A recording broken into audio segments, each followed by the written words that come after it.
insight, but understanding that marketing ultimately is about impacting behavior, right? And being able to get people to do whatever it is you want them to do. Go here, buy that, say this, believe that, whatever it is. And I think a lot of that is driven by your ability to understand them as humans and then do whatever it is that you want to do through messaging or media or whatever. Each one of us has a story. Our journey has and is continuously impacting us. By listening to my guests share how they are discovering their best self, you will discover the best part of you. And welcome back to Discover Your Best Self podcast.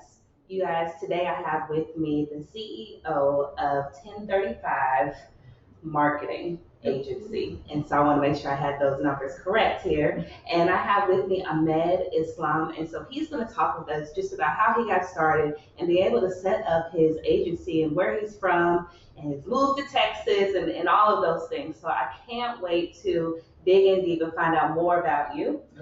So please, I always let my guests introduce themselves and, just talk about, where you're from and who you are. Got it. So to your point, I'm the CEO of a marketing agency, but I'd like to think I'm a lot more than that. Yeah. I'm a dad. I'm a serial entrepreneur. I'm a cook who pretends he's a chef. I'm an avid traveler. But actually from Ohio. So I'm a little bit of a country boy who Midwest in the building. But I grew up in Ohio, but I've really kind of lived all over the country. I've lived in New York, I've lived in Portland, Oregon, I've lived in Pittsburgh, lived in Minneapolis, spent a number of years, almost 13, 14 years living in Chicago, and then of course Houston. So this is my second stint in Houston. I actually lived here in the mid-90s, dating myself a little bit. But then I moved back in 2013, and I've been here since. What's been all of the reason for your movement? So early on, it was career advancement. So I started my career working at Nike. Went there from grad school as an intern living in Portland, Oregon, and spent those 6 years candidly getting promoted and moving. And Nike at the time was one of those companies that was going through significant growth. And so if you were willing to, have the movers come, pack you up and go to another city, there was opportunity. So I was always willing to kind of go on another adventure. My one rule was I was never going back to Ohio. But other than that, I was pretty much willing at that time to try anything. That sounds like most Ohioans, I feel like when they leave. You either leave or you never leave. Yes. It's like or if you come back, it's like really for family reasons. Right.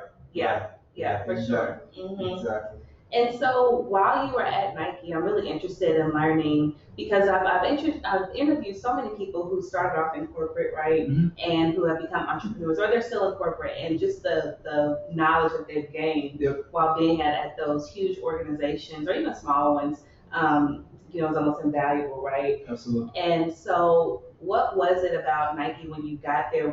Did they have a big surge and wanted to recruit African Americans, or were you just kind of throw your name in the hat? Yeah, it definitely wasn't a diversity play. I was actually, my master's is in sports management, sports marketing. And so there was a requirement in my grad program to do an internship to finish the degree. Last, I think, 6 hours was an internship.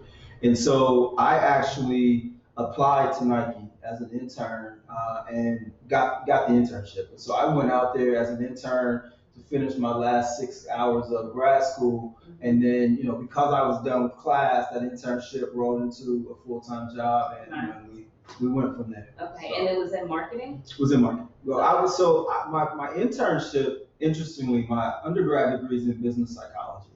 So my internship was actually in kind of HR, really doing a organizational development project. And so I started in that internship. I went into a marketing role, went into sales, and when I left, I was kind of in a hybrid sales and marketing role.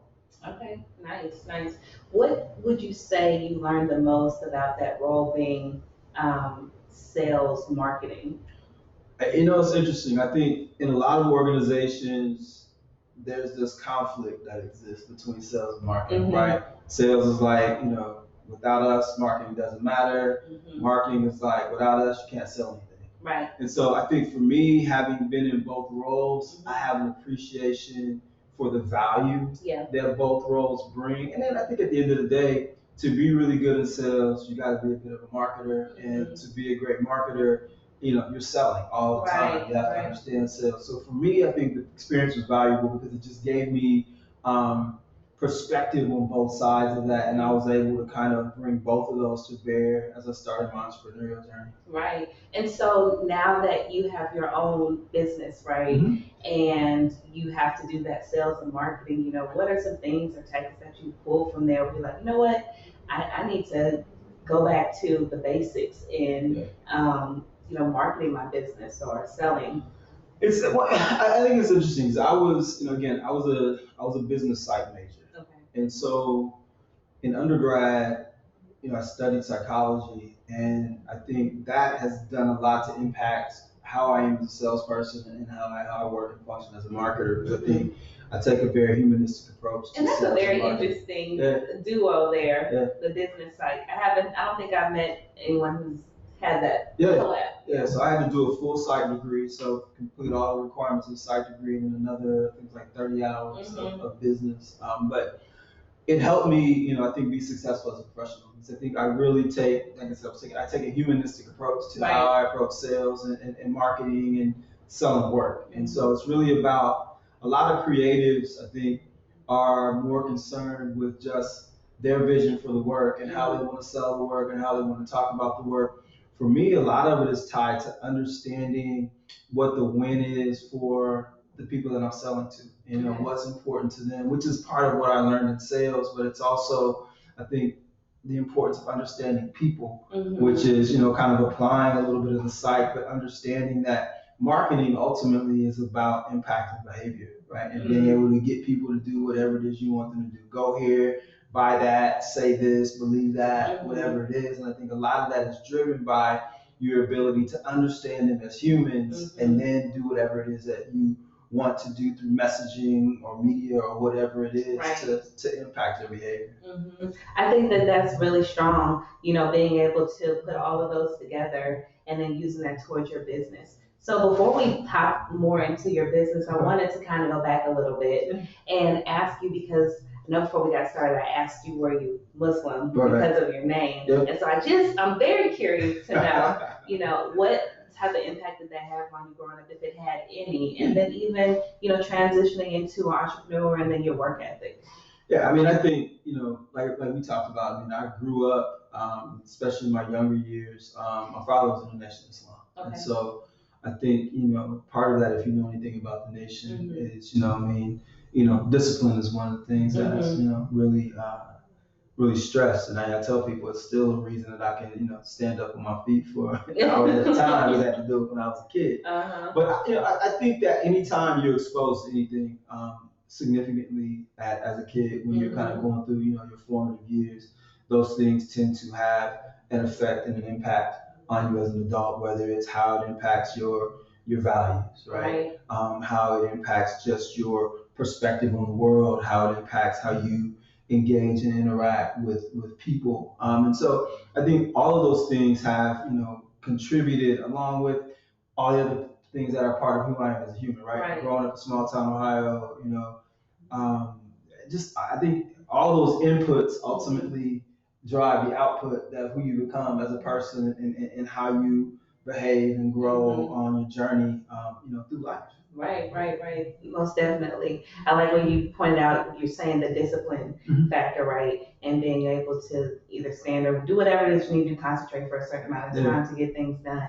But, now that you have grown and, you have your different businesses, how did you first establish, leaving where you were? And I don't know if it was Nike when you first. No, I left. Yeah, so I stayed at Nike for 6 years. Then I actually came and worked in the marketing agency world. And so I was actually working for Nike in Houston when I left, and ended up going to Minneapolis, working in an agency there for 1 year. Learned that I love the marketing agency business. I hated Minneapolis. And so why did you hate Minneapolis? Just one, it was very, very, very, very cold. Two, I think, having lived by that time in New York and Houston, I had a great just passion for diversity in cities that had diversity and had big culture, and that wasn't necessarily Minneapolis. And so I left Minneapolis and stayed in the cold, but got more culture and went to Chicago. And so spent 13 years living in Chicago. I worked at a big agency there called Leo Burnett. I was the vice president at that agency for 3 years, and then left to start my first company late 2003, early 2004. Okay. And so when you did the leap, I'm assuming you already had clients and no. What? I had, you know what? I had a vision, I had a plan, I had a business partner with a little bit of money, and I tell people, like, for me, and I say this not in an arrogant way, I'm really good at what I do. Okay. And so when I ask myself the question of, if I make this jump, what's the worst thing that could happen? I gotta go get a job. Right. Somebody's gonna hire me. Right. And so when you know that this is the biggest downside, there's really, there's no fear in making a leap. I mean, I tell people all the time that there's a very small difference between, there are a lot of people that are entrepreneurial. Right. But to be a true entrepreneur, you gotta make a jump. You gotta cut the cord, at least for me. Right. I think today is a little bit different because I think there's so many people who have a primary hustle that might still be corporate, but a side hustle that's, chasing and pursuing their passion. I think we now live in a world where that's actually normal and expected. I think back when I was, first kind of starting my career and moving on my entrepreneurial journey, people at the big company didn't necessarily support you having side hustles. And so I think you ultimately had to decide when you were going to make the leap. I think, a lot of people now are building startups while still in their full-time job until they get to the point where, they get through that first raise, or they just can't take burning the candle at both ends anymore. So I think we're in a different time now in terms of people's entrepreneurial journey. For me, I think I had great experience. I had 10 years of experience. Yeah. And so I think that was a big part of it. And being a VP of a company definitely makes a difference. Yeah, that's what I'm saying. I mean, my business partner was a VP at his agency as well. He came from, almost 10 years of experience. So we had big company, big job experience when we started, which again, I think helped a lot, especially early on when people were buying us versus necessarily buying the company, because at that time the company was us in our experience. Right. So how much money did you have to have saved to be able to? We had enough to basically, so at the time we left in January of 04.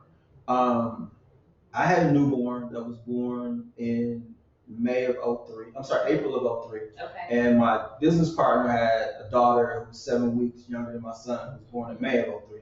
So we had newborns, fairly recent mortgages. So we had enough money to eat and pay our bills and figure it out. We probably, if things had not worked out in any way, we probably had a solid 1 year runway to kind of say, hey, we're going to be comfortable, not necessarily going to be living exactly how we were living when we were corporate VPs, but we can be comfortable while we're building this thing. And we were blessed that in that year we got it done. Built something that we've now, I still have the same business partner. So we're on our second company. So we started the first one in 2004, sold that in 2014, and are now on the second company. So we've been at it together for almost 18 years. That's great. Congratulations on that. I mean, just keeping someone that you can trust around you, and then building those relationships. And I did want to ask you about relationships, when you're jumping into, a new business, or even you climbing that ladder, right?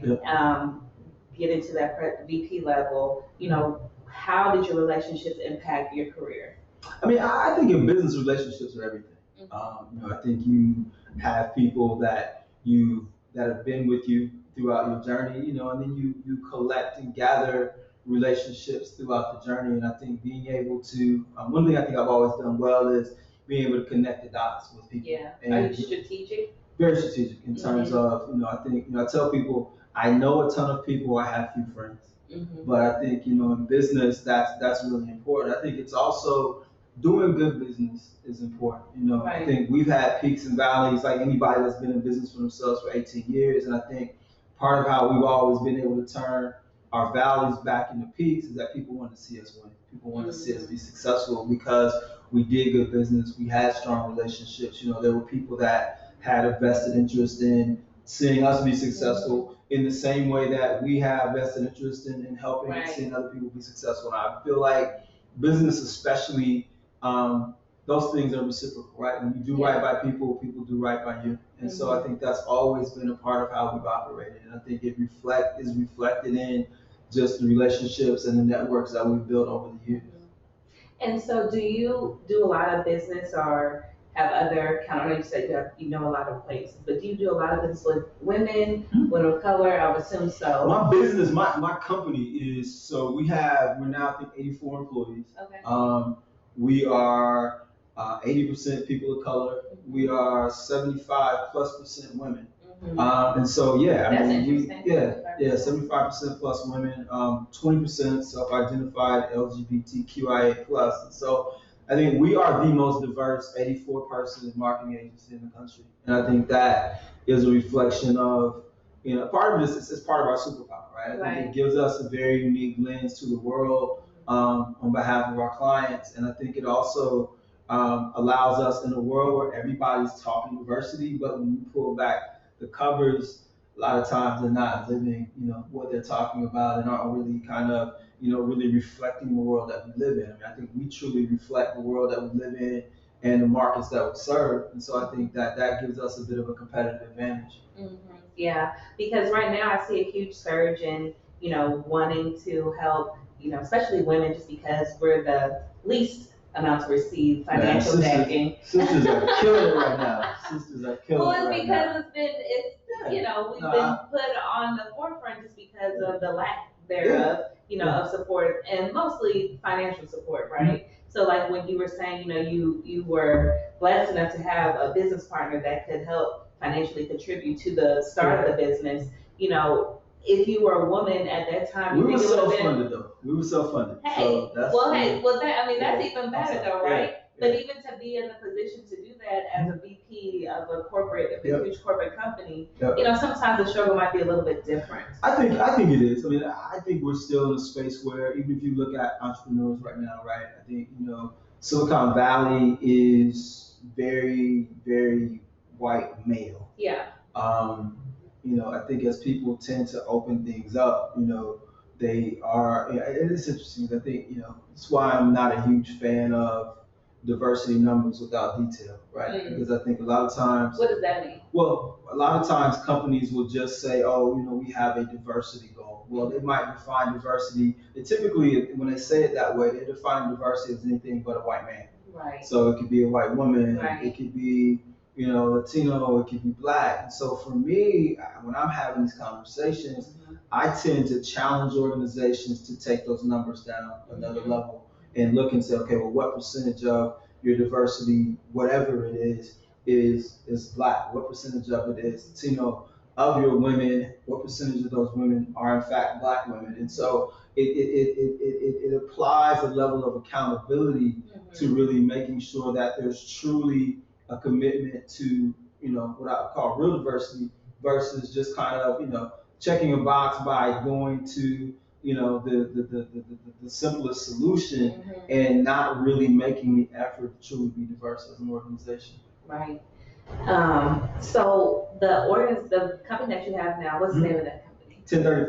1035. So with 1035, what do you do at the marketing agency with all those employees? What are you all marketing? So, we literally develop strategy, creative solutions for a number of different types of companies and brands. I think our value proposition in a lot of ways is that we help companies find their voice in culture and really transform brands and culture. And so we work with, PepsiCo is our largest client.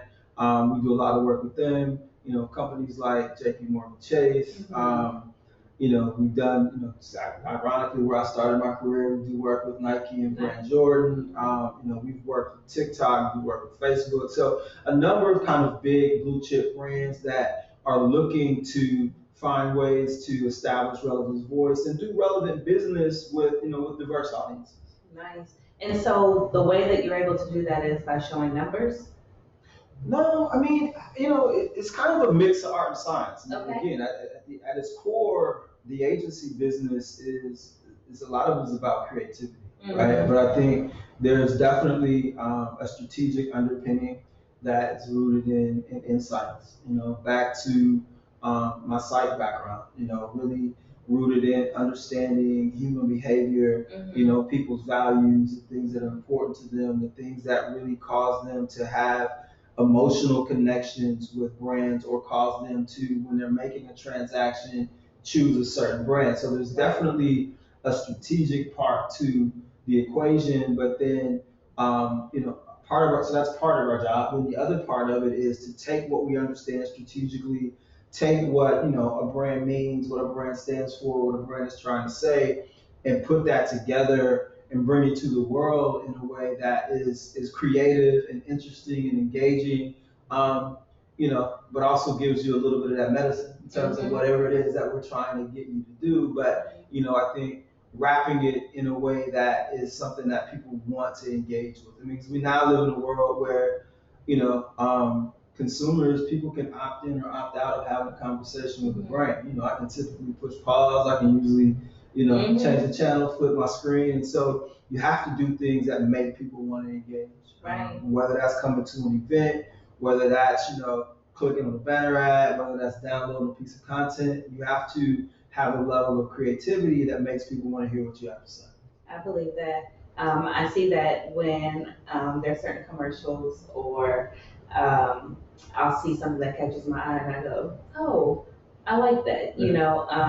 I can't remember if it was the Nike commercial where they were showing a bunch of women who were pregnant and they were doing this whole thing. And so I did like that. So it just something like you said that really catches your attention and you're like, man, that was a really nice commercial or thoughtful or whatever it is. But then what happens is, you see a Nike commercial that, caught your attention, created some sort of an emotional connection. The next time you're buying a pair of shoes for yourself or get some gear for your kid or whatever it is, that's now top of mind. Exactly. Right. And that brand has moved, either to your consideration set or even to a brand that you just prefer and seek out. And I think ultimately that's a part of my job is to put the brand in a consideration set, to put it in favorite brand status, brands that are for me, brands that, I want to be associated with. And so those are all kind of the ways that we measure success in my industry and the work that we do. And so I like when you said that you ask companies about detailed diversity, right? So when you're working with these organizations, I'm assuming because they're coming to you to get that either cultural awareness or being able to touch whatever that is that they're looking for. Right. So then your question is, hey, well, great, we can do that for you, but what does your internal structure look like? Yeah, I mean, I think those are two separate conversations to a certain extent. I mean, I think, I push organizations that I have relationships with, especially at the C-suite level, to understand the importance of internal diversity as well as external diversity. Right. And I sit on advisory boards with certain companies that those internal diversity conversations are a part of my responsibility. And then there's also just the informal, hey, I'm looking for a diverse candidate for this role. Who do you know in your network? Back to relationships. And so I think the two are definitely connected because I think organizations that have strong internal diversity have a strong respect for culture and external diversity when they go to market and really try to talk to diverse audiences about their brand. So the two definitely go hand in hand. What would you say to business owners or just that are looking to make connections and collaborate with larger companies like yourself, starting out if they haven't been able to do so? I think part of it is just know what you do well, right? I think it's understanding what you do well, understanding the value that you bring to a partnership, because ultimately that's, if you're looking for a partnership, that means that there's some level of value exchange, right? And so I think it's understanding the value that you bring and being able to define that, whether you're small or large. I think knowing what your superpower is, knowing what your value is extremely important. I think having a vision, having a plan makes it easier to have these conversations. You know, I tell people all the time when I sit down with them, like, help me understand what it is you're trying to do. Because when I can understand what you're trying to do, it helps me understand how I can help you. Right. When I don't understand what your objectives are, when I don't understand really what you're trying to accomplish, it's hard for me to say, hey, within my world, within my sphere of influence, here are the things I can do. And, you know, I'm extremely ADHD. So, you know, I got to get it quick or I'm gonna mentally go somewhere else. So, yeah. But yeah, I think it's important to just, you know, we always talk about the elevator speech, right, as entrepreneurs, but I think even once you get beyond kind of that startup level, it's still important to be able to articulate your value proposition. And I tell people all the time, especially in the world that we're in right now, if somebody asks you what you want, you got to be able to answer that question. You know, a lot of times I'll ask people what they want and what they're trying to do, you know, and I get him and Han, and, they don't know. Yeah, and, you know, 10 minutes of yada, yada, yada, and that doesn't help me help you. Mm-hmm. So they're not precise on exactly the things that they're looking for. Or they don't know. Yeah. Yeah, I mean, sometimes it's communication, and sometimes they don't know. Right. I can see that. I mean, especially for someone starting out and they're trying to figure out, you know, getting on that road. But for you all, the first deal that you were able to get, what was that? So our very, very first client, and again, it actually is interesting because it's a part of the DNA of the company right now, is that, you know, we're very, we talk about being culturally curious, and I think we always are asking questions, and you know, we don't necessarily. Some agencies will just, if a client says, "Hey, I want 2 pepperoni pizzas," they can be like, "All right, 2 pepperoni pizzas, here you go." Right. Then for us, it's like, man, you want pizza, you know, have you thought about this, whatever, you know. And so I think our first opportunity back to relationships was a person that was introduced to us by a friend. Hey, you know, it's 2 brothers that have an agency, you know, they can probably help you. He was looking to buy radio media, and he had a, you know, decent sized budget. And what we asked him was, like, said, hey, you know, if you buy radio, you got to buy the media, you got to go out and do creative. It's a lot you have to do, and the budget you have is decent, but it's not going to go that far. If you're trying to buy media, you know, have you thought about, in this case, have you thought about doing experiential? Because it was actually it was a liquor brand. And so it's like saying, hey, your goal is to sell more liquor. Are you going to do better by putting some stuff on the radio that people may or may not even hear, or creating an event opportunity where you can actually sample people, give them a coupon, tell them where they can go buy it, and really kind of put your brand in their mind and top of mind. And so that was our first client, you know. And you know, I think again that idea of challenging conventional thinking, pushing clients to think differently, making sure that we are looking at our ability to drive results is still, you know, when it was just me and my business partner and the operations manager, now that we're 85 plus, some of those core principles and core values are still a part of who we are and how we operate. Right. And so I had this conversation with another entrepreneur, and I'm just wondering what your take is. You know, when you're starting out and building that book of business in your clientele, do you think that you should have business coming to you, or do you have to go out and find that business? You know, maybe the world is different now, but you know, I think for me, and it's different for us now. Yeah. You know, I mean, like, you know, people ask us now what our new business strategy is, and we're very strategic about leveraging our relationships. But yeah, some of it is just answering the phone. But that's because we've built, you know, 18 plus year track record of doing really good work. But yeah, when you're starting out, I mean, you've got to be in kind of hunting and growth mode. And I think sometimes you get to a point where you start being sought out. And I think that's the holy grail in a lot of ways, where the business is coming to you, and all you have to do is answer the phone, and you don't have to take every client that comes in, you know, but those are the types of things that, you know, you build toward, and can be some companies never get there. Right. But I think it is really, I just think that, you know, there's a grind that's required to be an entrepreneur, especially early on, which again is why some people stay in their day jobs and never fully make the jump. Because when you get out there, you know, I'll never forget, you know, the first time, you know, when you've been getting that good check for 10 years, it's the hard. first time that and benefits. Yeah, first time that direct deposit don't hit, it's like, oh, this is real, right? Yeah. This is very real. So I think that too just kind of, I think, motivates and inspires and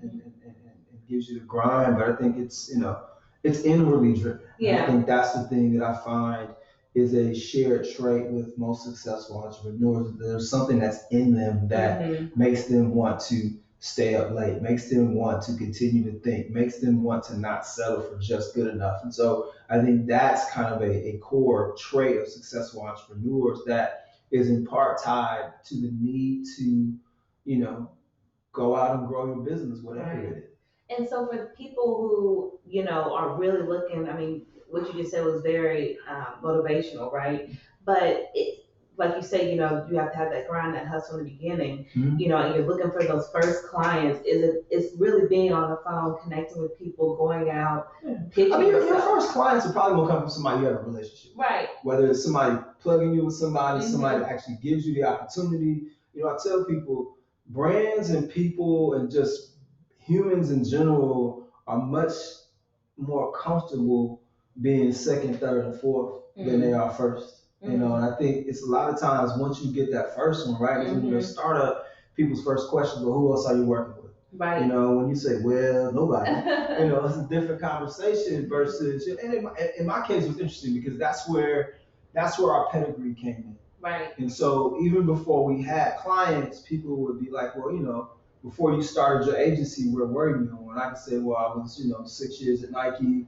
I was a VP at Leo Burnett. It's like, if the conversation started like this, now it's like, oh, okay, you kind of know what you're doing. Yeah. My business partner, VP, 10 years at an agency that everybody knew, working on the Coca-Cola business, working on Disney, those types of things tend to cause people to be comfortable because if they've worked on these brands and been successful, then I feel comfortable trusting them with my brand. So I think a lot of times that first opportunity is about finding that connection, whether it's through experience or through a relationship. And then once you get that first one and you do well, now you can talk about your track record as a company and start to build that credibility. Right. Yeah, I really like that. I think because a lot of times you don't know where to start, or you say, well, who is my first client? What do I, if you had a job before, even whatever relevant experience you can add to that really, really helps. But so I wanted to go ahead and kind of wrap things up. Okay. And I really, really love your answers to these questions, and I think that people will really find it valuable. But for you, what do you feel like discovering your best self is, as you continue to grow in your business and moving forward? I mean, it's interesting because I think it's changed for me. I can go take it back for a minute. My grandmother was kind of like my muse. She was the one that, she had a master's degree at a time when Black women weren't even going to school. And so I came up in a family where education was, expected and not a question of if. And so when she passed, the last thing she said to me was, don't let anything other than God be your God. And I didn't know what it meant at the time. And I'd also had, I think, mentors who had told me, over time that when you stop chasing money, the money comes. And again, I was like, bro, I'm chasing. What are you talking about? You gotta chase. But what I realize now is, part of my best self is helping other people get to where they try to go. An experience I had when I started my company was that a lot of the Black people that were in the space that we were going into that were successful didn't want to mess with us. Didn't want to help us kind of get started, weren't very supportive.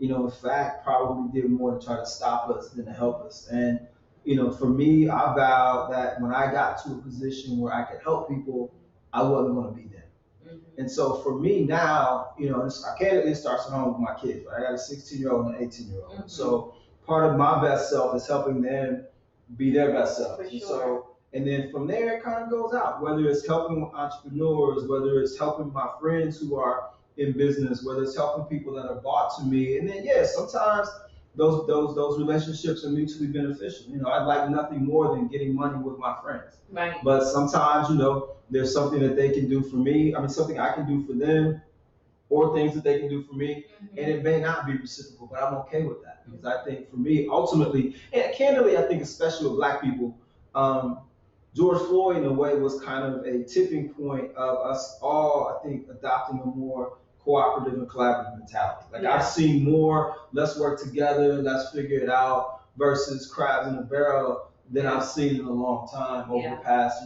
18 months to 2 years. And I hope it stays that way. I think it will for some of us. I mean, I think there are some of us that actually have come to recognize the value of, a cooperative mindset. I think there's always going to be, other folks that are going to kind of go back to how they thought before when it stops being convenient for them. But I think as a community and as a culture, and some of it's generational. I mean, I think, as crazy as I think millennials are, and Gen Z might be worse, I think that there's a natural collaborative and cooperative mindset that I love. Yeah. And so, I like to think I'm an honorary millennial. So I try to really just kind of, I think, reinforce that and live my life, doing my business and conduct myself in a way that really ties back to that kind of cooperative, collaborative mindset. Because I think in being the best me, I can actually help a lot of other people, at least get closer to being, their best selves as well. For sure. That was nice. Thank you. So you guys, you have Ahmed here, and he just divulged all the secret sauce to get into where you need to be. Not all of it. Well, he gave us a lot of the juice. We tried to squeeze as much as we could out of the Capri Sun, Absolutely. But no, this was really delightful. I appreciate it. You spending your time and just sharing with us your story. Definitely. And so that's how we get to continue to learn and teach people who just want to know about other people who may not be, in the total limelight, and so we have to learn from each other. Absolutely. Well, I appreciate it. Thank you for having me. Yes, for sure. Thank you for listening to Discover Your Best Self. Don't forget to subscribe and comment. Follow us on Instagram at Discover Your Best Self.